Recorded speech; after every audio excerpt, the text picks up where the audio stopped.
Hello friends, welcome to home food recipes. આજે આપણે બનાવશું સ્ટ્રીટ સ્ટાઇલ ચાઇનીઝ ભેળ, જે ખાવામાં ખૂબ જ ટેસ્ટી હોય છે। તો સૌથી પહેલાં આપણે એ માટેની સામગ્રી જોઈ લઈએ। તો ચાઇનીઝ ભેળ બનાવવા માટે મેં અહીં લીધા છે 1 પેકેટ જેટલું હાક્કા નૂડલ્સ। આ 1 પેકેટ હાક્કા નૂડલ્સ છે અને એને બોઇલ કરવા માટે 1 ચમચી જેટલું મીઠું અને 1 ચમચી જેટલું તેલ। આમે અડધો કપ જેટલું લાંબુ અને પતલું સમારેલું કોબીસ લીધું છે। લાંબી અને પતલી સમારેલી ગાજર 1/4 કપ। એક મીડિયમ સાઇઝના કાંદાને મેં આ રીતે લાંબા કાપી લીધા છે। અડધા નંગ કેપ્સિકમને પણ મેં આ રીતે લાંબા સમારી લીધા છે। 5 મોટી ચમચી જેટલો મેં schezwan સોસ લીધો છે। schezwan સોસની રેસીપી મેં ઓલરેડી ચેનલ પર અપલોડ કરેલી જ છે અને લિંક પણ હું ડિસ્ક્રિપ્શન બોક્સમાં આપી દઈશ, જો તમે ચાહો તો એને જોઈ શકો છો। આમે મંચુરિયન લીધા છે ફ્રાય કરેલા અને એને મેં આ રીતે વચ્ચેથી કાપીને અડધા ટુકડા કરી લીધા છે અને મેં મારી ચેનલ પર ઓલરેડી ડ્રાય મંચુરિયનની રેસીપી અપલોડ કરેલી જ છે અને લિંક પણ હું ડિસ્ક્રિપ્શન બોક્સમાં આપી દઈશ, જો તમે ચાહો તો જોઈ શકો છો। આમે કોર્નફ્લોર લીધો છે, જે આપણે નૂડલ્સને બોઇલ કર્યા પછી અને કોટ કરવા માટે યુઝ કરીશું, જરૂર મુજબ યુઝ કરવાનો છે। તેલ લીધું છે મેં 1 મોટી ચમચી જેટલું। 10 થી 12 નંગ લસણની કળીને મેં આ રીતે ઝીણી સમારી લીધી છે। અડધા ઇંચના આદુના ટુકડાને પણ મેં આ રીતે ઝીણો સમારી લીધો છે। 2 મોટી ચમચી જેટલા ઝીણા સમારેલા લીલા કાંદા। સોયા સોસ 1 મોટી ચમચી જેટલો। રેડ ચીલી સોસ 1 મોટી ચમચી જેટલો। ગ્રીન ચીલી સોસ 1 મોટી ચમચી। ટોમેટો કેચઅપ 1 મોટી ચમચી। વિનેગર 1 નાની ચમચી જેટલું। 1/4 ટીસ્પૂન જેટલું મીઠું। સોસમાં પણ મીઠું હોય છે, જેથી મેં અહીં 1/4 ટીસ્પૂન જ લીધું છે, જો પછીથી ઓછું લાગે તો આપણે એડ કરી શકીએ છીએ। અને ઝીણા સમારેલા લીલા ધાણા 1 ચમચી જેટલા। નૂડલ્સને બોઇલ કરવા માટે મેં પાણી લીધું છે 1 લીટર જેટલું। તો મેં 1 લીટર પાણી ગરમ કરવા મૂકી દીધું હતું, એમાં આપણે હવે તેલ નાખશું, મીઠું પણ નાખી દઈશું। પાણી ઉકળી પછી તેલ અને મીઠું નાખવાનું છે। તો હવે આપણે આ હાક્કા નૂડલ્સને વચ્ચેથી આ રીતે તોડીને એમાં એડ કરવાના છે, જેથી ફ્રાય કરવામાં ઇઝી રહે। તો હવે આપણે એને ચમચીથી આ રીતે પાણીમાં ફેલાવી લેશું અને મીડિયમ ફ્લેમ પર આપણે એને 5 થી 6 મિનિટ એટલે કે હાફ કૂક કરી લેશું। આપણે એને પૂરા કૂક નથી કરવાના।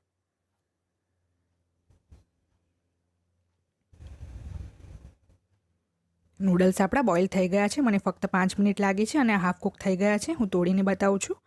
અલગ અલગ નૂડલ્સને બોઇલ થવામાં અલગ અલગ સમય પણ લાગી શકે છે। તો હવે આપણે આનું બધું જ પાણી નિતારી લેશું।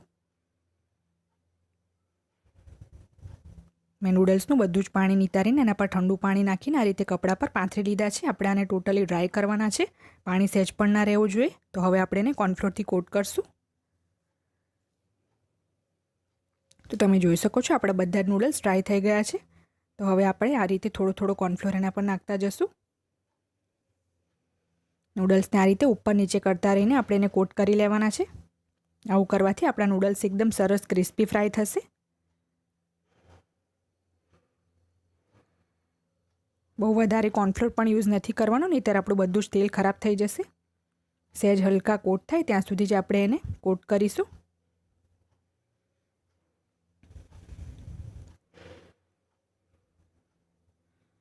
તો આ નૂડલ્સ ફ્રાય થઈ ગયા છે। હવે આપણે આને ફ્રાય કરી લેશું।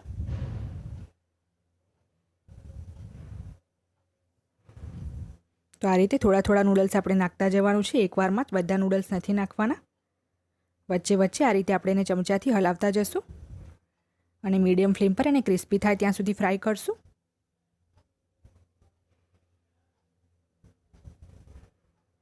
તો આપણા નૂડલ્સ ફ્રાય થઈ ગયા છે અને આપણે ટીશ્યુ પર કાઢીને બાકીના બધા જ નૂડલ્સ સેમ પ્રોસેસથી ફ્રાય કરી લેવાના છે। મેં બધા જ નૂડલ્સ ફ્રાય કરીને એને નાના ટુકડામાં તોડી લીધા છે। આ એકદમ ક્રિસ્પી ફ્રાય થયા છે। તો હવે એક પેન ગરમ કરવા મૂકી દીધું હતું, એમાં 1 મોટી ચમચી જેટલું તેલ નાખશું। નૂડલ્સમાં પણ તેલ હોય છે, એટલે મેં અહીંયા 1 જ મોટી ચમચી તેલ લીધું છે। હવે આમાં ઝીણું સમારેલું આપણે લસણ નાખશું। ઝીણું સમારેલું આદું નાખી દઈશું।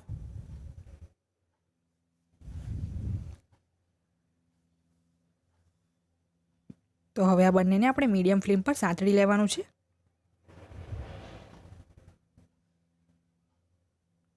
તો આપણે આદુ લસણ સરસ સતળાઈ ગયા છે. હવે આપણે આમાં કાંદા નાખી દઈશું લાંબા સમારેલા. તો આ કાંદાને આપણે હવે ફાસ્ટ ફ્લેમ પર અડધી મિનિટ સુધી સાંતળી લેવાના છે.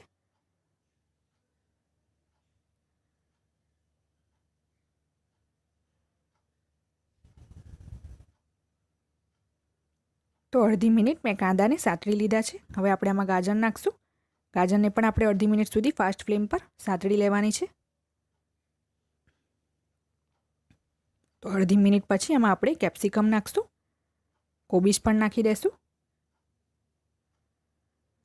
તો આ બધું હવે સારી રીતે મિક્સ કરી લઈશું અને ગેસની ફ્લેમ હવે આપણે મીડિયમ કરી દીધી છે. કંઈ પણ આપણે વધારે કૂક નથી કરવાનું. તો હવે આપણે આમાં શેઝવાન સોસ નાખશું.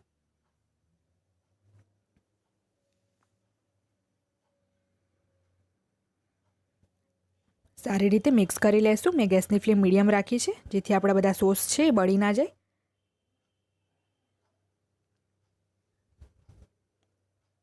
તો હવે એમાં ટોમેટો કેચઅપ નાખશું. કેચઅપ તમને વધારે ભાવતો હોય તો તમે વધારે પણ લઈ શકો છો. ગ્રીન ચીલી સોસ નાખશું.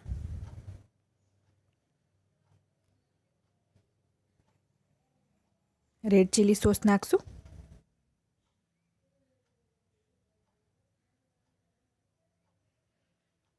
સોયા સોસ નાખવાનો છે.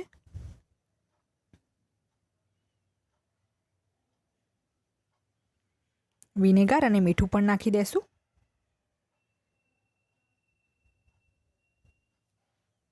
તો હવે બધું આપણે સરસ રીતે મિક્સ કરી લેવાનું છે. જો તમે ચાહો તો આમાં MSG એટલે કે આજીનો મોટો પણ નાખી શકો છો, પણ એ હેલ્થ માટે બિલકુલ પણ સારો નથી હોતો, તો અહીંયા સ્કીપ કરું છું. હવે આપણે આમાં ફ્રાય કરેલા જે નૂડલ્સ હતા એ આ રીતે હાથથી તોડીને નાના નાના ટુકડામાં તોડીને નાખવાના છે.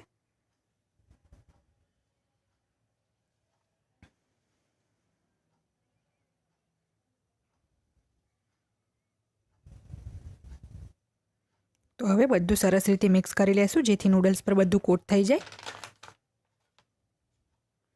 તો મેં 2 ચમચી 2 હાથમાં લઈને બધું જ સારી રીતે મિક્સ કરી લીધું છે. આમ કરવાથી ઇઝી રહે છે મિક્સ કરવામાં. તો હવે આપણે જે મંચુરિયન હતા ફ્રાય કરેલા એમાં નાખશું.